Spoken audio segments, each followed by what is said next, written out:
가정에서 함께하는 새벽 예배, 오늘 화요일 4월 23일입니다. 찬송하시고 그리고 기도하도록 하겠습니다.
참 좋으신 하나님 아버지, 주님이 살아계시기에 오늘도 주님과 함께 동행할 수 있는 하루가 될 것을 확신합니다.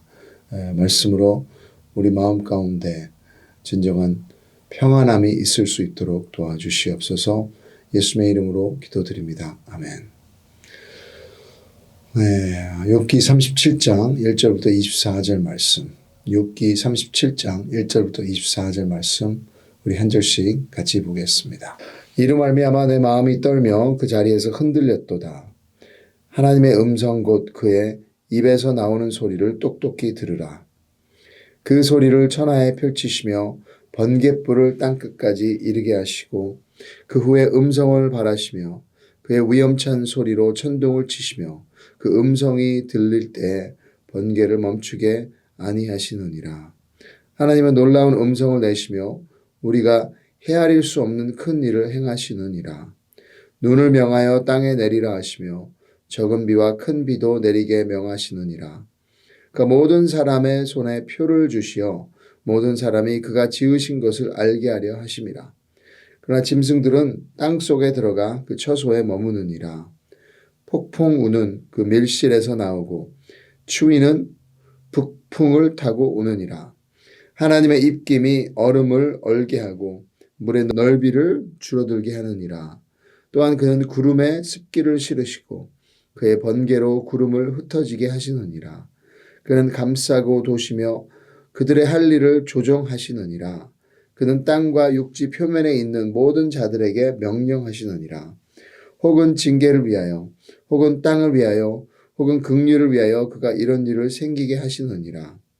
욥이여 이것을 듣고 가만히 서서 하나님의 오묘한 일을 깨달으라.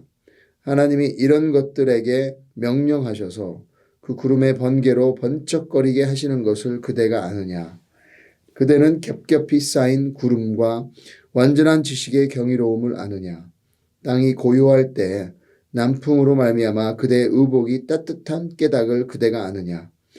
그대는 그를 도와 구름장들을 두들겨 넓게 만들어 녹여 부어 만든 거울같이 단단하게 할 수 있겠느냐. 우리가 그에게 할 말을 그대는 우리에게 가르치라. 우리는 아둔하여 아뢰지 못하겠노라. 내가 말하고 싶은 것을 어찌 그에게 고할 수 있으랴. 삼켜지기를 바랄 자가 어디 있으랴. 21절. 그런즉 바람이 불어 하늘이 말끔하게 되었을 때 그 밝은 빛을 아무도 볼 수 없느니라. 북쪽에서는 황금 같은 빛이 나오고 하나님께는 두려운 위험이 있느니라. 전능자를 우리가 찾을 수 없나니 그는 권능이 지극히 크사 정의나 무한한 공의를 굽히지 아니하심이라. 그러므로 사람들은 그를 경외하고 그는 스스로 지혜롭다 하는 모든 자를 무시하시느니라. 하나님 말씀입니다. 오늘 새벽 영상은 저희가 당연히 영상으로 하고 있지만 대면도 영상으로 드립니다. 모든 남자 목사님들은 지금 All Nations Association ANA 우리 형제교회 상반기 서밋에 나가 있습니다. 양해 부탁드리고 오늘 잠깐이라도 베이커스필드 ANC, 샌안토니오 ANC, 인랜드 ANC, ANC 기쁨의 교회들을 위해 중보 부탁드립니다. 지난주 토요일에 가정에서 함께하는 새벽 예배 영상으로 들으신 분들에게는 사과를 드립니다. 제가 한 성경 구절을 잘못 읽어서 좀 헷갈리셨던 분도 계실 것 같은데요. 제 실수입니다. 다 아시잖아요. 실수투성이인 목사. 변명은 아니지만 지난주에 제가 상당히 바빴네요. 이해를 부탁드리고 반대로 좋은 소식 하나가 있습니다. 사람은 실수하지만 어느 누구나요. 우리가 믿는 하나님은 완벽하십니다. 위대하십니다. 아멘이시죠? 그게 오늘 엘리후의 마지막 변론의 주제입니다. 하나님의 완벽하심, 위대하심, 그리고 오묘하심. 그래서 제가 지난주 큐티하면서 엘리후를 좀 이렇게 안 좋게 말했는데 오늘 마지막은 그래도 좋은 모습이 나오는 것 같아요. 함께 엘리후의 마지막 편을 보겠습니다. 32장부터 37장까지는 욥의 세 친구 말고 가장 나이 어린 엘리후가 욥과 세 친구들에게 나무라듯이 제대로 신앙을 가지라고 욥에게는 회개하고 고난 가운데 계신 하나님을 인정하라고 하고 있습니다. 이 첫 번째 변론에서 32장부터 33장 엘리후는 욥이 자신의 죄를 고백하고 있지 않다고 하며 하나님께 죄를 고백하면 회복하게 해주신다. 두 번째 변론에서 34장은 하나님은 심판하시는 분이신데 의로우시기에 잘못된 심판을 하지 않으신다. 그래서 욥에게 나는 의롭고 잘못이 없다라고 말하지 말라고 강조하고 있습니다. 솔직히 욥의 한탄인데 그 의도를 엘리후는 파악하지 못했죠.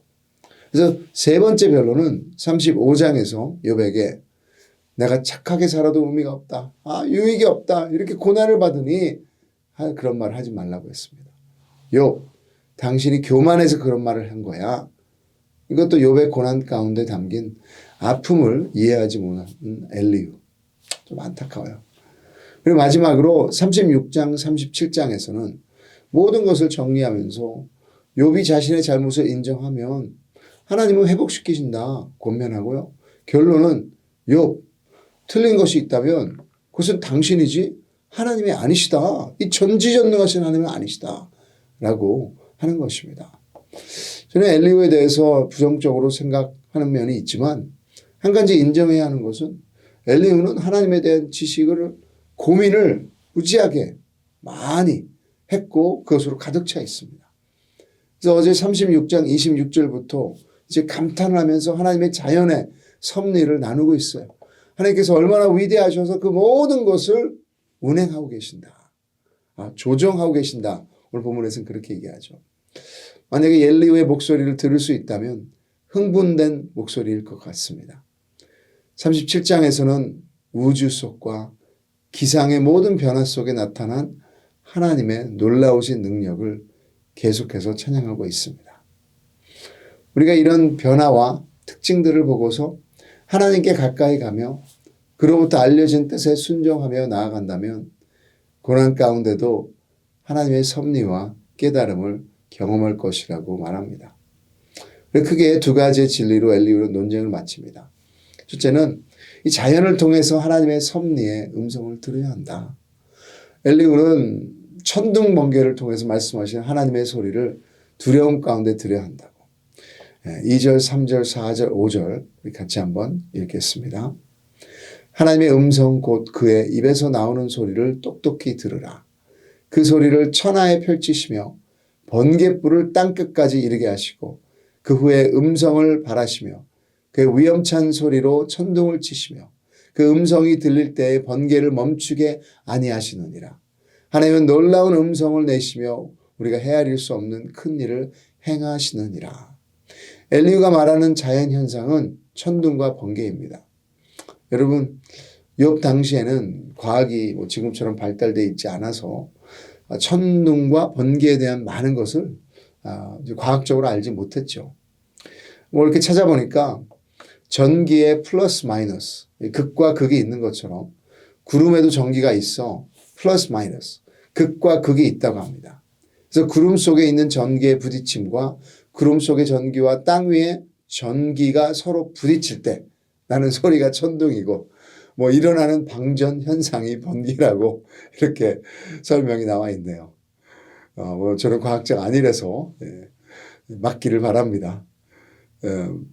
어찌됐든 이제 과학으로 설명은 하지만 실제로 천둥과 번개가 무슨 목적을 이루기 위해서 그때마다 땅에 떨어지는지는 확실히 알지 못하죠. 더 나아가서 6절에는 눈을 명하여 땅에 내리라 하시며 적은 비와 큰 비도 내리게 명하시느니라. 눈은 겨울에 내리잖아요. 그리고 적은 비와 큰 비, 적절한 비. 그리고 누구의 주권 안에 있습니까? 창조자 하나님. 이번 LA 겨울에 나름대로 비가 많이 왔습니다. 그렇게 가뭄하는데도 비가 많이 오니까 너무너무 좋은 것 같아요. 저는 목사로서 주일날 비가 오는 것이 별로 좋지 않습니다. 하지만 이 가운데도 내가 감사했나? 하나님의 메시지를 고민했나? 했을 때 이런 자연의 하나님의 주권 가운데 그렇지 못했던 것 같아요.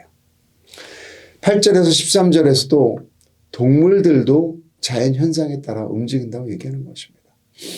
곰이나 뱀과 같은 동물들은 겨울이 오면 굴 속으로 땅속으로 들어가 겨울잠을 취합니다. 하나님께서 그렇게 창조하셨다는 거예요. 또 하나님은 폭풍도 불게 하시고 얼어버리게 할 수 있는 이 북풍으로 찬바람으로 빙산도 만드시며 그의 뜻을 이루신다. 13절 같이 한번 읽어보겠습니다. 혹은 징계를 위하여 혹은 땅을 위하여 혹은 긍휼을 위하여 그가 이런 일을 생기게 하시느니라. 어떤 자연현상은 저주가 되기도 하고 다른 곳에는 긍휼, 하나님의 은혜의 역사가 임하기도 한다는 것이죠. 엘리후의 말처럼 세상의 모든 자연 가운데 주님의 섭리가 있습니다. 주님이 모든 만물을 다스리고 있다는 것을 믿고 엘리후는 욥도 고난 가운데 이런 하나님의 섭리에 순종하며 감사해야 한다는 것이죠. 예수님도 마태복음 6장에서 공중에 나는 새를 보며 들판에 있는 꽃들을 보며 이 들풀들을 보며 이런 자연들을 보면서 걱정하지 말라는 하는 메시지를 전달해 주십니다. 주님께서 완벽하게 운영하고 계신 자연의 섭리를 보며 어떤 고난 가운데서도 그의 섭리를 인정하시기를 바랍니다. 그래서 여러분 너무 바쁘게 살지 마시고 하나님께서 만드신 자연으로 오늘 좀 나가십시오. 이제 봄인데 꽃향기도 맡으시고 주님 만드신 그 자연 안에서 그것을 만드신 그 주인을 만나시는 우리들 되기를 바랍니다. 둘째로 고난 속에서도 기뻐해야 한다. 인간의 머리로는 하나님의 모든 것을 알고 이해할 수 없습니다. 16절에 그대는 겹겹이 쌓인 구름과 완전한 지식의 경이로움을 아느냐. 지금은 과학이 발달해서 구름에 대해서 설명할 수 있지만 욥 당시에는 그냥 신비한 자연의 현상이었죠.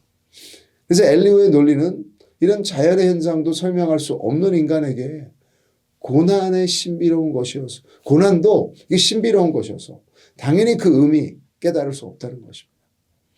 그래서 19절부터 엘리후의 논리는 우리가 고난의 모든 것을 이해할 수 없기에 하나님의 권능을 인정하고 하나님을 경외해야 한다고 말하고 있습니다. 결국 이것은 믿음의 문제, 신뢰의 주제입니다. 내가 이해가 안 되는 고난 가운데도 전적으로 하나님을 신뢰할 것인가? 자연을 주관하시는 하나님, 실수가 없으신 하나님, 그렇다면 우리의 고난 가운데 주님의 주권을 믿는 믿음으로 인해 안심할 수 있는 것이 크리스천 신앙입니다.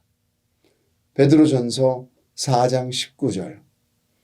베드로전서 4장 19절. 그러므로 하나님의 뜻대로 고난을 받는 자들은 또한 선을 행하는 가운데 그 영혼을 미쁘신 창조주께 의탁할지어다. 고난 가운데 창조주, 만물을 만드시고 운영하시는 주님을 바라보라. 하나님의 뜻을 따라 고난을 받을 때 죄 가운데 빠지지 말고 우리의 영혼을 지켜주고 계신 주님을 바라보며 맡기고 선한 일에 계속 힘써야 하는 것입니다. 그러면 베드로전서 1장 7절에 너희 믿음의 확실함은 불로 연단하여도 없어질 금보다 더 귀하여 예수 그리스도께서 나타나실 때에 칭찬과 영광과 존귀를 얻게 할 것이니라. 주님의 칭찬이 기다리고 있습니다. 이제 설교를 마치면서 엘리후의 긴 변론도 마쳤고 내일부터는 드디어 가장 완벽한 재판장 하나님께서 욥에게 말씀하실 것입니다. 오늘 엘리후가 자연을 이야기하면서 마치는데 그 다음 자연스럽게 하나님과의 이 자연의 대화를 지금 예비하고 기대하게 만드는 것입니다. 하나님 만드신 자연, 이 온 우주를 하나님이 보호하시고 운영하신다면 자신의 독생자를 보내신 우리를 위해서는 어떤 하나님의 역사를 이루시기를 원하실까요? 우리의 삶 속에는 자연의 역사와는 비교할 수 없는 하나님의 손길이 가득합니다. 그래서 오늘 찬양할 수 있습니다. 감사할 수 있습니다. 데살로니가전서 5장 16절, 17절, 18절 쉬지 말고 기도하시면서 Rejoice always. 항상 기뻐하시고 범사에 감사하며 주님의 뜻을 이루시는 하루 되기를 주님으로 축복합니다. 함께 기도하겠습니다. 주님, 구름도 하나님 만드시고 들풀도 하나님 주권 아래 있고 우리가 즐기는 꽃도 그리고 주님 모든 것이 하나님으로 비롯됐는데 그것보다 더 위대하게 지으신 우리의 삶도 주님께서 주관하고 계시는 줄 믿습니다. 오늘도 주님의 음성에 귀 기울이게 해주시고 우리가 보고 듣고 또 만지고 함께 즐기는 그 모든 것 가운데 하나님의 섭리를 인정하며 특별히 고난 가운데 있는 형제 자매들도 주님의 섭리 가운데 메시지를 들을 수 있도록 도와주시옵소서. 예수님의 이름으로 기도드립니다. 아멘. 축복합니다.